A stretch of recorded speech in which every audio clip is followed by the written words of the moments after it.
Hello friends, आपका अपना YouTube channel the polytechnic classes में स्वागत है। तो हम लोगों ने एक नया यूनिट स्टार्ट किया था। जो यूनिट था क्या, यूनिट नंबर 7 आपका लास्ट यूनिट था और वो था डाटा एक्विजिशन सिस्टम। तो उसमें हम लोगों ने उसका इंट्रोडक्शन और उसके एक type analog data acquisition system के बारे में जाना, उसके डिफरेंट डिफरेंट एलिमेंट के बारे में जाना और वो क्या वर्क परफॉर्म कर रहे थे उसके बारे में जाना। तो उसी का सेकंड टाइप है आपका डिजिटल डेटा एक्विजिशन सिस्टम। तो चलिए आज हम लोग डिजिटल डेटा एक्विजिशन सिस्टम के कंपोनेंट और उसके वर्किंग प्रोसेस को जानेंगे कि वो क्या क्या वर्क करते हैं। तो ये जो है वो क्या है, आपका ब्लॉक डायग्राम है किसका, तो डिजिटल डाटा एक्विजिशन सिस्टम का। ये जो आपका ब्लॉक डायग्राम है वो क्या है, डिजिटल डाटा एक्विजिशन सिस्टम का। तो इसमें सबसे पहले हमारा क्या है, तो ये ट्रांसड्यूसर है, उसके बाद क्या है, सिग्नल एंड कंडीशनिंग इक्विपमेंट है, उसके बाद मल्टीप्लेक्सर है, फिर auxiliary equipment and system programmer है, उसके बाद सिग्नल कन्वर्टर है, उसके बाद एडी कन्वर्टर है और डिजिटल रिकॉर्डर है। तो ये सब क्या है, ये सब एलिमेंट ऑफ क्या हो गए, तो आपका डिजिटल डेटा एक्विजिशन सिस्टम के ये एलिमेंट हो गए। ठीक है, तो ये ब्लॉक डायग्राम है। ये ब्लॉक डायग्राम को आप लोग ध्यान में रखिएगा, इसको आप लोग बनाइएगा अच्छे से। और इसका देखिए एरो का ख्याल रखिएगा, इसका एरो का ख्याल रखिएगा, कौन किससे कनेक्टेड है इसका ध्यान में रखिएगा। ठीक है, तो चलिए ये हम लोग इसके वर्किंग प्रोसेस जानने से पहले, इसके एलिमेंट के बारे में जानने से पहले हम लोग जानते हैं इसके ऑपरेशंस के बारे में। तो ये जो ऑपरेशन का मतलब कि ये जो हम अपना ऑपरेशन कंप्लीट करता है वो 3-4 मेथड के द्वारा हो करके जाते हैं, यानी कि मतलब इस सारे सीक्वेंस से हो करके जाते हैं। तो सबसे पहला क्या है, तो the essential function operation of A digital data acquisition system. इसमें सबसे पहला क्या है, तो ये पहला है हैंडलिंग ऑफ एनालॉग सिग्नल। देखिए ये डिजिटल जो है वो क्या करता है, तो डिजिटल डेटा एक्विजिशन सिस्टम क्या है, क्यों आया, तो ये मोर एक्यूरेसी के लिए आया, लो कॉस्ट पे आया। उसमें क्या होता था कि हमारा कम्प्लेक्स से कम्प्लेक्स सर्किट एनालॉग वाले में बहुत ज्यादा कम्प्लेक्स होने की वजह से उसमें क्या होता था, बहुत सारी परेशानियां आती थी। जैसे उसके मतलब कि उसका सर्किट कंस्ट्रक्शन करने में परेशानी आ रहा है, फिर उससे रिलेटेड उसमें क्या होता था, एक्यूरेसी वगैरह ये सब का प्रॉब्लम होता था, उतना मोर एक्यूरेट नहीं हो पाता था। तो इस सारे को हटा करके हम लोग क्या लाए, तो हम लोग डिजिटल डेटा एक्विजिशन सिस्टम लाए, जिसमें क्या है, रिएबिलिटी ज्यादा है। डिजिटल के तो ऐसे भी होती है, इसमें जो स्टोरेज है वो ज्यादा कर सकते हैं, इसमें एक्यूरेसी की कोई भी प्रॉब्लम नहीं है, मोर एक्यूरेट है, डेटा एनालॉग से बहुत ज्यादा एक्यूरेट है।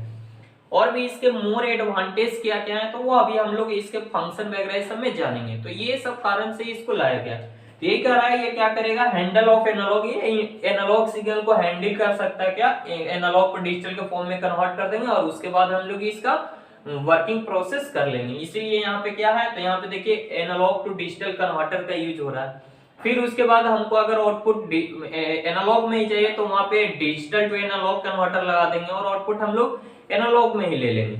तो चलिए फिर कह रहा है कि मेकिंग द मेजरमेंट, ये मेजरमेंट को पूरा करेगा। उसके बाद क्या करते हैं, तो converting the data to digital form and handling it. इसको क्या किया जाता है, तो देखिए सबसे पहले ये एनालॉग सिग्नल को हैंडल करने में कैपेबल है। कहने का मतलब ये क्या करेगा, तो ये सिग्नल मेकिंग द मेजरमेंट, और ये क्या करेगा, इसके द्वारा हम लोग कोई भी मेजरमेंट प्रोसेस को कंप्लीट कर सकते हैं। ये कैसे कंप्लीट करेगा, तो सबसे पहले क्या करेगा, ये डेटा को डिजिटल फॉर्म में कन्वर्ट करने का काम करेगा, जैसे एनालॉग टू डिजिटल कन्वर्टर के हेल्प से। और इसके द्वारा हम लोग उस एनालॉग वाले सिग्नल को भी हैंडल करके उसको मतलब कि मेजर करके और उसके पूरे प्रोसेस को कंप्लीट कर पाएंगे। ठीक है, उसके बाद है internal programming and control. Internal programming and control ये क्या है, तो इसमें एक प्रोग्रामर भी होता है, एक्जुलरी इक्विपमेंट सिस्टम प्रोग्रामर होता है, जो क्या करता है, डिजिटली पल्स जनरेट करता है और हर एक एलिमेंट को वर्क करने के लिए ये अपना पल्स है जो कि जनरेट करके उसको प्रोवाइड करता है। तो उसके लिए इसको प्रोग्रामिंग की आवश्यकता पड़ती है। तो इस तरह से एक डैश है जो कि वर्क करता है। और हाँ, आप लोगों को थोड़ा सा एक्सटर्नल नॉइज, जो बाहरी नॉइज है वो सुनाई दे रहा होगा, तो उसके लिए थोड़ा सा सॉरी, क्योंकि मुझे रात के टाइम में, अभी के समय में मुझे समय नहीं मिल पा रहा है, कुछ दिन भर मैं बिजी रह जा रहा हूँ, जिसके लिए रात में वर्क नहीं कर पा रहा हूँ। तो जिसके चलते मुझे दिन में ही इसको बनाना पड़ रहा है। अभी भी मैं कुछ एक करने जाने वाला हूँ, लेकिन फिर भी टाइम निकाल करके किसी तरह से, क्योंकि 2-3 दिन से मैं वीडियो नहीं बना पा रहा था, कुछ कारण से मैं बिजी हूँ अभी घर के काम वगैरह समय, तो जिसके कारण से अभी थोड़ा सा टाइम मिला तो मैंने सोचा कि 1-2 वीडियो बना दूं, क्योंकि आप लोग को भी एक इंतजार होता है कि अगला वीडियो कब आने वाला है। तो थोड़ा सा ये जो बाहरी नॉइज है उसको आप लोग संभाल लीजिएगा, क्योंकि इसके लिए आप लोग क्या कीजिए, ईयरफोन का यूज कीजिएगा तो आपको ज्यादा बेटर होगा। तो इसका थोड़ा सा ध्यान रखिएगा, क्योंकि आसपास में बहुत सारे कंस्ट्रक्शन वगैरह इस सब के काम हो रहे हैं, इसलिए वो थोड़ा सा आ जाता है। तो उसको थोड़ा सा नजरअंदाज कीजिए और अपने माइंड फोकस को इसको समझने पे आप लगाइए। आपका वो सारा दिमाग में नहीं आना चाहिए कि क्या आवाज आ रहा है, वो सब हटाइए। जब पढ़ने में मन लगता है तो अदर चीज में कोई इंटरेस्ट नहीं होना चाहिए, ठीक है। तो आप लोग फोकस कीजिएगा इस टॉपिक पे, ठीक है। तो इस तरह से हम लोगों ने इसके फंक्शन के बारे में जाना, ऑपरेशन प्रोसेस के बारे में जाना। अब चलिए ये इसके एलिमेंट के बारे में। तो इसके एलिमेंट का वर्किंग प्रोसेस अभी हम लोगों ने इसके पहले जो देखा एनालॉग वाले में, उसमें हम लोगों ने इसके बारे में जाना। जैसे ट्रांसड्यूसर क्या वर्क कर रहा था, तो नॉन इलेक्ट्रिकल को इलेक्ट्रिकल क्वांटिटी में कन्वर्ट कर रहा था। इसको हम लोगों ने ट्रांसड्यूसर एंड सेंसर एलिमेंट को बहुत अच्छे तरह से पढ़ा है। उसमें अलग अलग टाइप के ट्रांसड्यूसर का हम लोग यूज करते थे नॉन इलेक्ट्रिकल क्वांटिटी को इलेक्ट्रिकल क्वांटिटी में कन्वर्ट करने के लिए। उसके बाद सिग्नल एंड कंडीशनिंग इक्विपमेंट, अभी मैंने बताया कि नेक्स्ट स्टेज को किस तरह का रिक्वायरमेंट चाहिए, किस तरह का मैग्नीट्यूड वाला सिग्नल चाहिए, डीसी चाहिए, एसी चाहिए, उसके अनुसार से इसमें हम लोग अलग अलग तरह के सिग्नल एंड कंडीशनिंग इक्विपमेंट का यूज करते हैं। जैसे क्या, तो रेक्टिफायर, अगर रेक्टिफाई मतलब कि डीसी उसको चाहिए तो रेक्टिफायर का यूज कर लेते हैं, उसको एम्पलीफाइड सिग्नल चाहिए तो एम्पलीफायर का यूज कर लेते हैं। तो कुछ इस तरह के कंडीशनिंग इक्विपमेंट का यूज करके नेक्स्ट स्टेज को किस तरह का इनपुट चाहिए उसके अनुसार करते हैं। उसके बाद है आपका मल्टीप्लेक्सर। ये मल्टीप्लेक्सर क्या करेगा, तो मल्टीप्लेक्सर मैंने अभी बताया कि ये क्या है, डेटा शेयरिंग का एक जरिया है।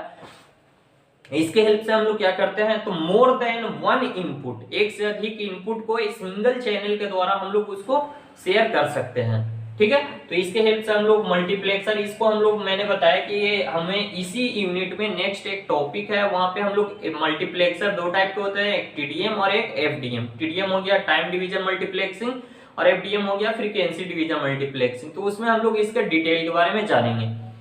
तो उसके बाद है क्या है आपका, तो सिग्नल कन्वर्टर। सिग्नल कन्वर्टर क्या करेगा, तो ये सिग्नल को कन्वर्ट करने का। उससे पहले हम लोग क्या देखते हैं, auxiliary equipment and system programmer.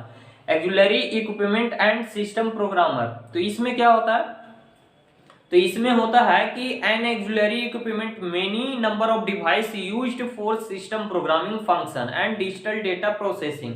देखिए इस वाले में डिजिटल डेटा प्रोसेसिंग करने के लिए और इसमें अलग अलग तरह की ये सारे जो एलिमेंट हैं, इन सभी को ऑपरेट करने के लिए इससे क्या किया जाता है, तो एक सिस्टम प्रोग्रामर होता है जिसके द्वारा पल्स क्रिएट होता है और वो इन सभी को दिया जाता है। जिसके जिस तरह का पल्स होता है उसके अनुसार ये अपना ये सारे एलिमेंट क्या होता है, वर्क करने का काम करते हैं।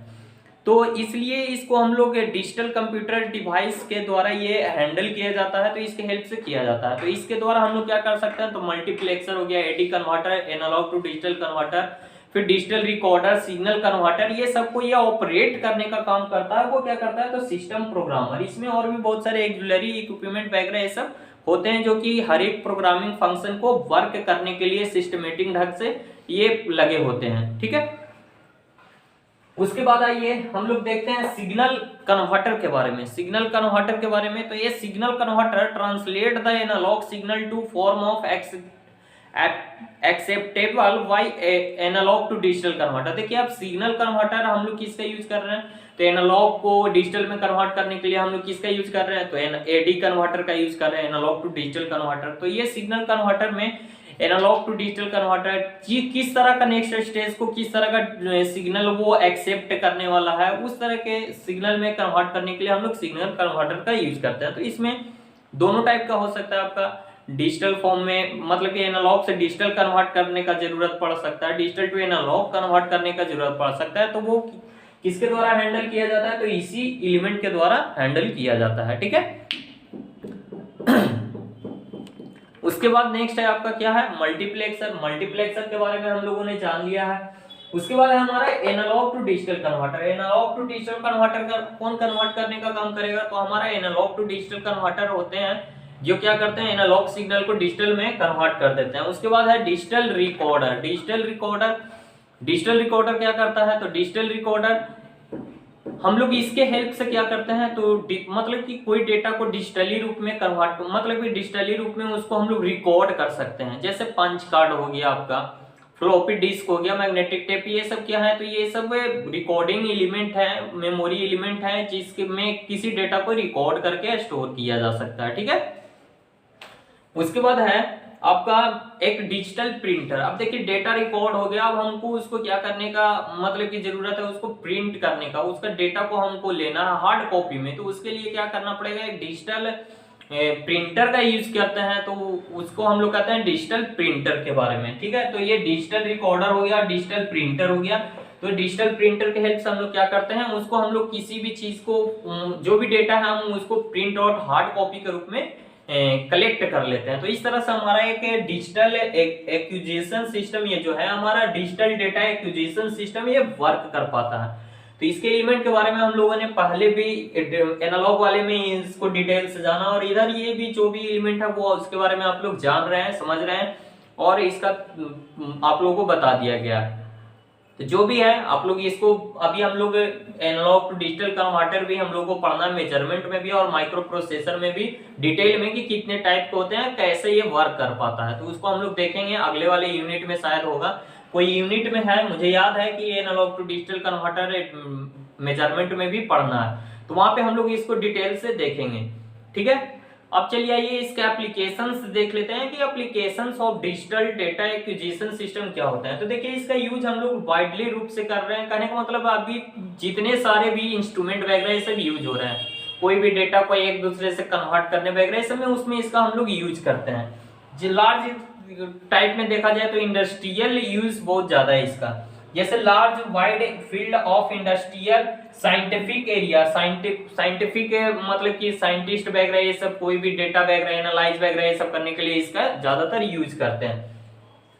उसके बाद है टेलीमेट्री इंडस्ट्री। टेलीमेट्री इंडस्ट्री जैसे आप लोग देख ही रहे हैं, टेलीमेट्री इंडस्ट्री करने का मतलब हो गया टेलीमेट्री के द्वारा कोई डिस्टेंस, लार्ज डिस्टेंस मेजर करना वगैरह ये सब, जिसमें हम लोग कम्युनिकेशन प्रोसेस में भी देख रहे हैं। इसमें क्या हो रहा है, एक सिग्नल को एक स्थान से दूसरे स्थान पे भेज रहे हैं, तो वहां पे बहुत सारे डिजिटल इंस्ट्रूमेंट का हम लोग यूज कर रहे हैं। उसके बाद कह रहा है कि हाई एक्यूरेसी एंड लो पर चैनल कॉस्ट इज रिक्वायर्ड। इसमें क्या होता है, इसका क्या है, हाई मतलब कि इसकी एक्यूरेसी हाई होती है, इसके लो कॉस्ट में अवेलेबल है, इसलिए इसका हम लोग ज्यादा से ज्यादा यूज करते हैं। ठीक है, उसके बाद कह रहा है कि wide frequency width is required और when lower frequency to can be tolerated to be tolerated. कहने का मतलब है कि ये हाई वाइड मतलब कि ये वाइड बैंडविड्थ के द्वारा इसको ट्रांसमिट किया जाता है। तो देखिए रास्ता जब चौड़ा होता है, बैंडविड्थ क्या होता है, बैंडविड्थ होता है हाई मतलब कि high frequency minus low frequency, वो रेंज होता है। बैंडविड्थ क्या होता है, एक रेंज होता है।